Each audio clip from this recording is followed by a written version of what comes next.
छोटी छोटी कुछ पॉइंट्स और हैं, ये मोर थियोरिटिकल सम्स के लिए है। मैंने लिखा है आप लोगों के याद करने के लिए, आप पढ़ो। प्रैक्टिकल जो बड़े बड़े सम्स आते हैं उसके लिए रेलेवेंट नहीं है। आओ मैं सुनाता हूं। शॉर्ट टर्म लीज, पहले भी बोला था मैं, if the lease period is less than 12 months और even exactly 12 months, there is no need to do the discounting. ROU asset lease liability को रिकॉर्ड नहीं करना, सिर्फ रेंट को पीएनडल में डाल के खत्म कर देने का। लेकिन अगर लीज पीरियड 10 साल का, एक्सटेंशन ऑप्शन 7 महीना का है, तो फिर वो 17 महीना हो गया, पीवी निकलेगा।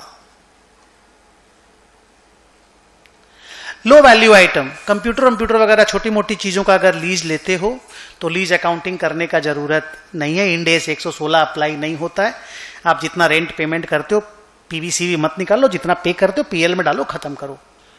मैंने लिखा देखो, if the asset is a low valued item, हालांकि इंड AS 116 ने अलग से लो वैल्यू आइटम को डिफाइन नहीं किया, लेकिन अगर आपकी असेट लो वैल्यू आइटम है और मैनेजमेंट को लगा ये लो वैल्यू आइटम है, Ind AS 116 doesn't apply, rent paid will be going to P&L. Ind AS 116 hasn't exactly specified what is a low value item, so management has to take a call on this. Examples are mobile, laptop and computers.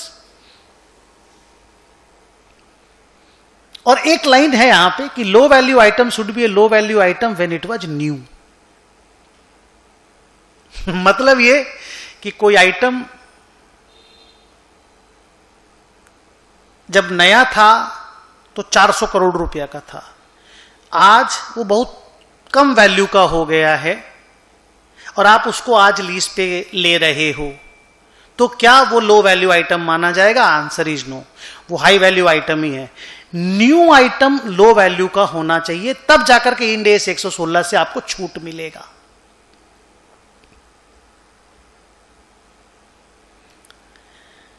अब एक छोटा सा point है, किसको identified asset बोलते हैं? Sir identified asset का context क्या है? भाई बोलते हैं कि लीज अकाउंटिंग करने के लिए जो असेट लीज पे ले रहे हैं आप, वो आइडेंटिफाइड होना चाहिए, माने क्लियरली पता होना चाहिए आपको कि हमको ये असेट मिल रही है। That asset must be identified asset. तो उसके लिए इंस्टीट्यूट का ये बोलना है इंड AS 116 में कि हम एक असेट को तब तक आइडेंटिफाइड नहीं मानते अगर लेसर के पास सब्सटैंटिव सब्सटीट्यूशन राइट रहता है। मतलब लेसर को जब भी मन करे, लेसर उस असेट को जो आपको लीज पे दिया है उसको लेकर के आकर के दूसरी असेट आपको ला करके दे देगा, तो वो सब्सटीट्यूशन राइट बोलते हैं उसको। और वो सब्सटेंसिव तब माना जाता है जब लेसर के लिए ऐसा करना प्रॉफिटेबल होता है। जब वो लेसर ऐसा करे तो उसको एक फायदा टाइप का होगा, तो उस सब्सटीट्यूशन राइट को सब्सटैंटिव माना जाता है। तो आइडिया इज दैट, देखिए यहां लिखा भी है मैंने, a substitution right is considered substantive if supplier has the, दो चीजें, practical ability to substitute the asset and there are economic benefit in doing that. तो सर इसमें कॉन्टेक्स्ट क्या, ज्ञान क्या है? इसमें ज्ञान है बेटा कि अगर लेसर से हम कोई असेट लीज पे लाते हैं और वो अपने मन के मुताबिक उस असेट को सब्सटीट्यूट करने का राइट रखता है और उसका राइट अगर सब्सटेंटिव है, तो फिर हम लोग लीज को लीज नहीं बोलेंगे, बिकॉज असेट आइडेंटिफाइड नहीं है। तो सर फिर क्या करेंगे? सर्विस कॉन्ट्रैक्ट है। सर्विस कॉन्ट्रैक्ट तो क्या होगा सर? जितना हम उसको रेंट पे कर रहे हैं उतना रुपए पीएल में डालेंगे, पीवीसीवी करने का कोई कहानी नहीं होगा, क्योंकि असेट आइडेंटिफाइड हुई नहीं ना जी। लीज अकाउंटिंग करने के लिए असेट को आइडेंटिफाइड होना जरूरी है। सिमिलरली एक लाइन और है कि जो आइडेंटिफाइड असेट होती है वो फिजिकली डिस्टिंक्ट होनी चाहिए।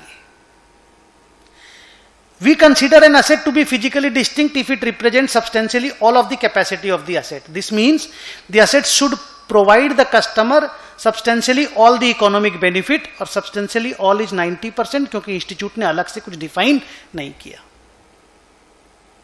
तो अगर आपको एक असेट लीज पे दिया गया और बोला गया आप इसका 65% यूज करेंगे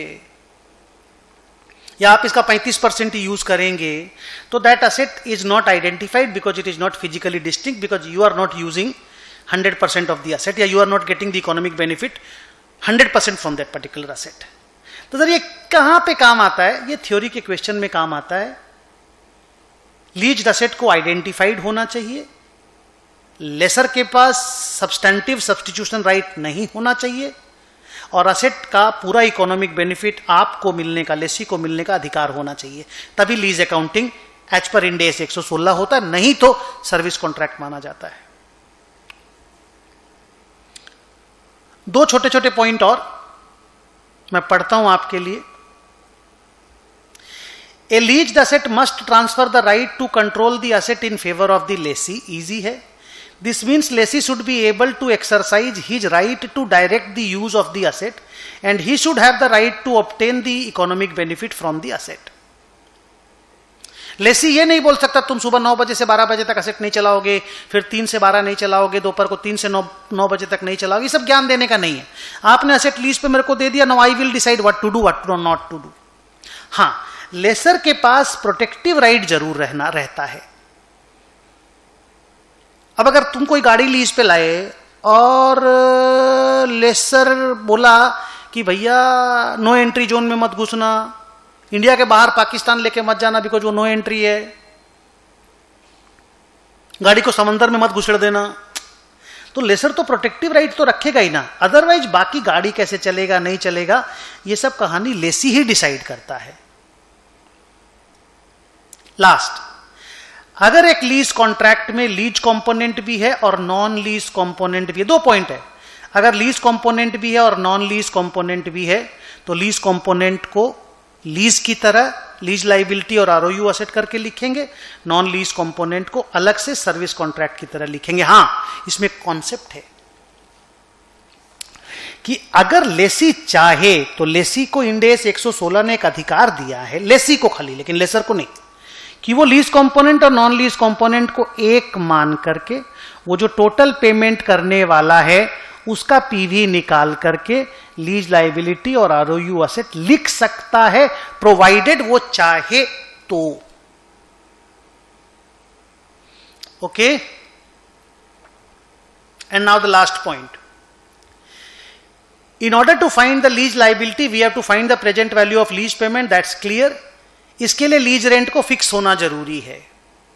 अगर लीज रेंट वेरिएबल है, लाइक लीज रेंट अगर परफॉर्मेंस बेस्ड है, सेल 15 लाख होगा तो रेंट 1.5 लाख, सेल 20 लाख होगा तो रेंट 2 लाख, सेल 50 लाख होगा तो rent 5 lakh, rent is variable, PV कैसे निकालेंगे?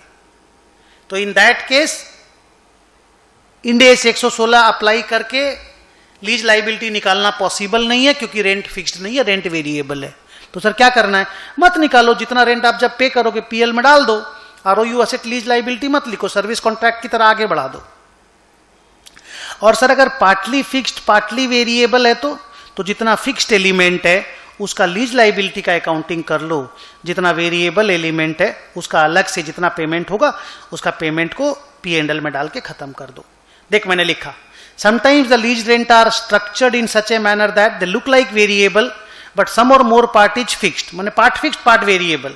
We have to find the present value, we have to find the fixed element first and find the lease liability accordingly from the fixed element, जिसका PV करना possible है। They are called in substance fixed element, उसी का PV निकलेगा। तो ये A से लेकर के G तक जो छोटे छोटे पॉइंट्स हैं ये मेनली थ्योरी के 4-4 मार्क्स के जो छोटे छोटे सम्स आते हैं उसके लिए रेलेवेंट है।